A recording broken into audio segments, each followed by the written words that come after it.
तो सर, अभी तक की जो बातचीत है और आपकी जो फिलॉसफी है, उसमें एक चीज़ हमेशा ही सबसे ज़्यादा इम्पॉर्टेंट निकल के आ रही है, वो है कि happiness is the biggest goal of life. तो हर किसी की खुशी की अपनी एक परिभाषा होती है। कुछ लोगों को भौतिक सुखों से सुख मिलता है, खुशी मिलती है, कुछ लोगों को आध्यात्मिक उन्नति से मिलती है। मैं ये जानना चाहूँगी कि आपने इन दोनों खुशियों को आपने एक्सपीरियंस किया है, और इन दोनों खुशियों में क्या कोई डिफरेंस था? इस जो आप अंदर से एक ब्लिस जिसको हम कहते हैं, एक आनंद जो आप फील करते हैं, पहले में और अब में कोई फ़र्क है या इट्स द सेम? देखिए, आज हम टेक्नोलॉजी के वर्ल्ड में चल रहे हैं। एक होता है इंटरनेट और एक होता है इंटरनेट। संसार में आपको यदि कोई भी चीज़ प्राप्त करना है तो आप वाईफाई के थ्रू इंटरनेट से कनेक्ट होइए और उन चीज़ों का उपयोग करें। कोई भी जो भी ईश्वर ने जो भी चीज़ बनाई है उसकी उपयोगिता है, पर आप पाएंगे कि वो उसका एक लिमिटेड यूज़ है। उसको जैसे ही आप ज़्यादा उपयोग करेंगे तो वो जो आपको अच्छी चीज़ लग रही है उसमें भी आपको लगाव नहीं होगा। तो एक चीज़ जो है वो टेम्परेरी है और एक चीज़ परमानेंट है।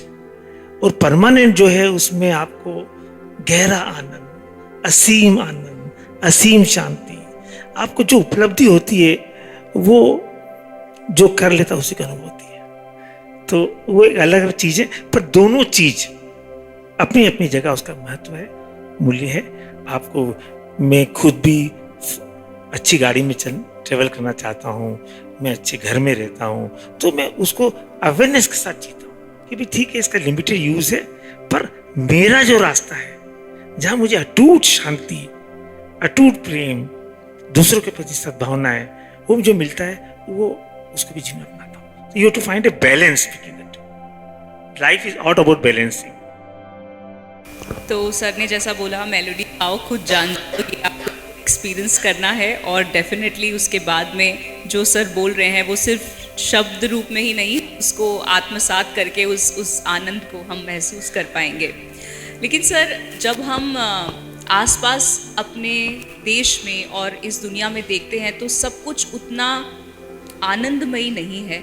बहुत सारी, स्पेशली अगर हम अभी की बात करें, तीसरे विश्व युद्ध का खतरा मंडरा रहा है कहीं ना कहीं, और हम आसपास देख रहे हैं रशिया, यूक्रेन, इज़राइल, बहुत बहुत बुरी स्थिति है।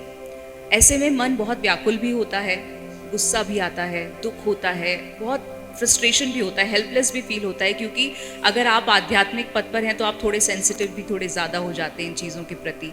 तो कई बार मुझे ऐसा फील होता है कि मैं कुछ भी नहीं कर पा रही हूँ, इवन दो मैं जानती हूँ कि क्या सही है क्या गलत है।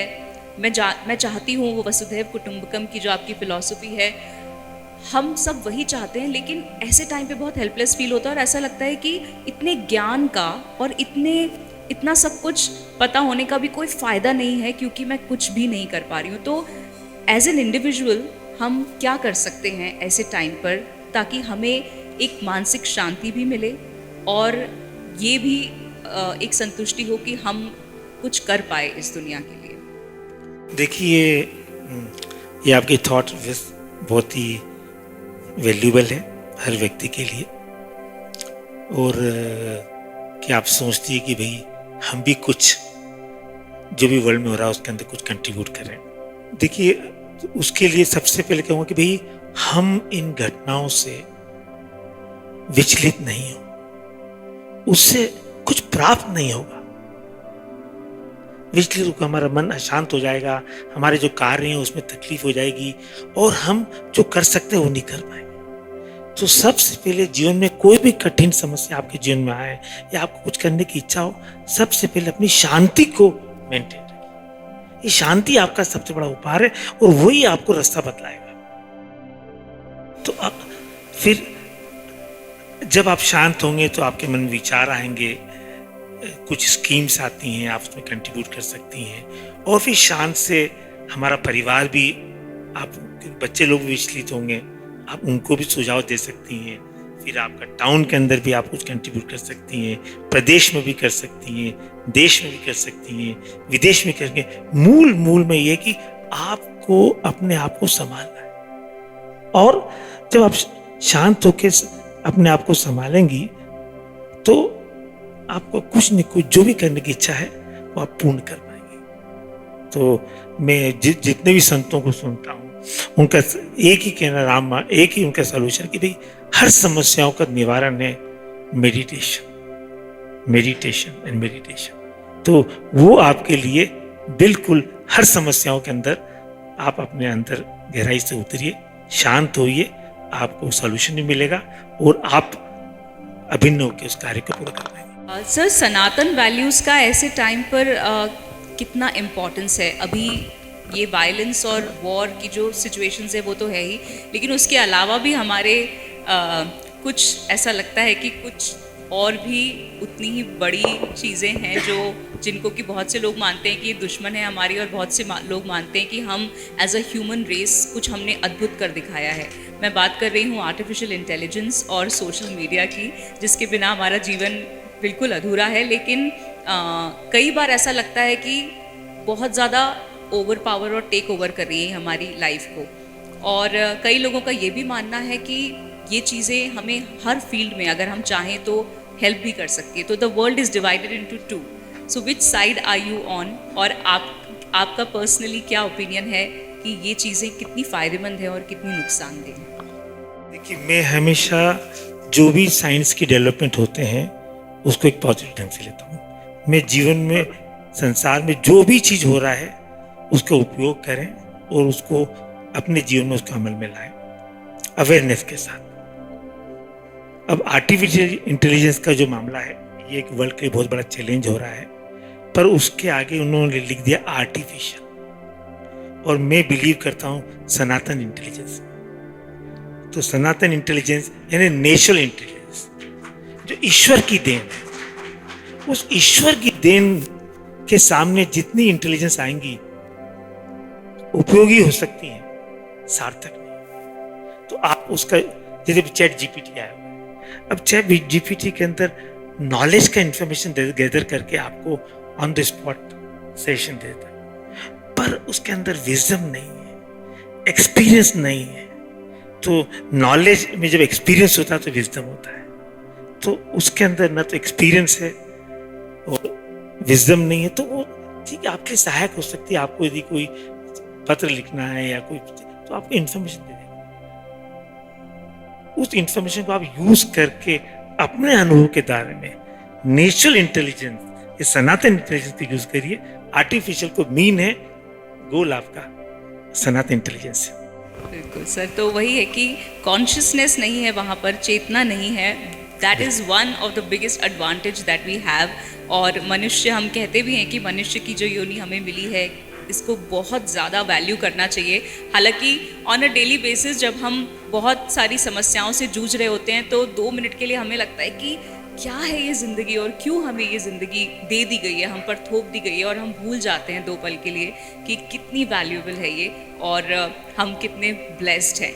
और ये सारी बातें सुनने के बाद मेरा बहुत बहुत पर्सनली ये मानना है कि हम जिस वाइब्रेशन पे होते हैं हम वही चीज़ें अट्रैक्ट करते हैं, और जब आप सीखने की राह पर होते हैं तो हर चीज़ आपको सिखाती है। मैं नेटफ्लिक्स पे भी कोई फिल्म देखती हूँ, कई बार मुझे लगता है अरे यही तो कल मैं सोच रही थी और यही मेरा सवाल था जिसका जवाब मुझे इस फिल्म में या इस शो में मिल गया।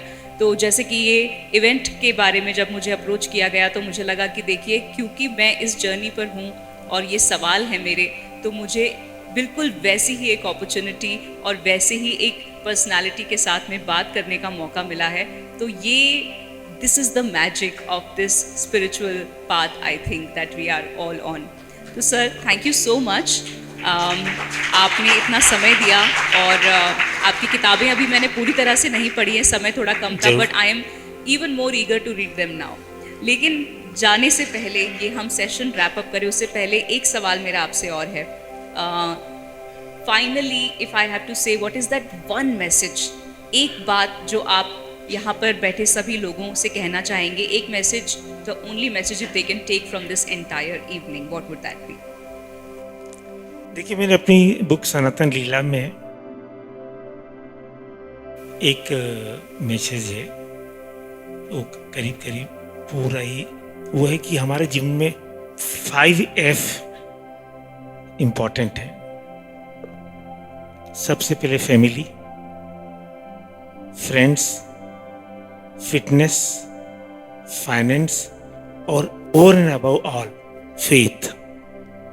ये जो फेथ है ये हमारे लिए मूल है। जिसी भी हमारे माता पिता में, हमारे दोस्त में, जिसमें भी हमारा विश्वास है वो हमारी बिगेस्ट वेल्थ है। उस वेल्थ को जितना आप और विश्वास करेंगे वो और बढ़ती जाएगी। वो आपका साथी भी है, आपको समस्या के अंदर भी आपको आपके साथ खड़ा होगा, आपको साहस बल हिम्मत देगा। तो ये जो फेथ है इसको आप कायम रखिए और फेथ ही आपको आत्मविश्वास देगा। आत्मविश्वास आपके लिए सक्सेस के लिए एक रामबाण होगा, टूल होगा। तो faith is the biggest wealth one can have and believe, have the faith in yourself. अपने आप से, मेरे से ऑफ द सब्जेक्ट बोलूँगा, मुझसे लोग बोलते हैं कि भाई तुम अब क्या कर रहे हो। मैंने कहता हूँ कि यंगस्टर्स को कि मैं डेटिंग कर रहा हूँ। भाई डेटिंग क्यों कर रहे हो? मैं कह नहीं, मैं अपने आप से जुड़ता हूँ और जुड़ के मुझे में इतना आत्मविश्वास बढ़ता है और वो आत्मविश्वास मुझे फेथ में और कॉन्फिडेंस देता है।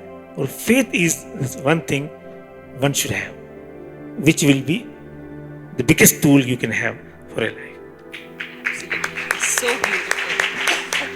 Thank you so much sir. I feel very very blessed कि मुझे आपसे बात करने का मौका मिला, और ये अंदर ही अंदर मुझे भी जान के अच्छा लगा कि आपके जो थॉट्स हैं, आपकी जो विचारधारा है, उससे मैं भी बहुत राब्ता रखती हूँ। तो कहीं ना कहीं ऐसा लग रहा है कि I am on the right track. ऐसे कुछ रिमाइंडर्स लाइफ में ज़रूरी होते हैं, आपको पता चलता रहे कि आप सही रास्ते पे जा रहे हैं या नहीं। So thank you so much sir. It was a pleasure for all of us present here.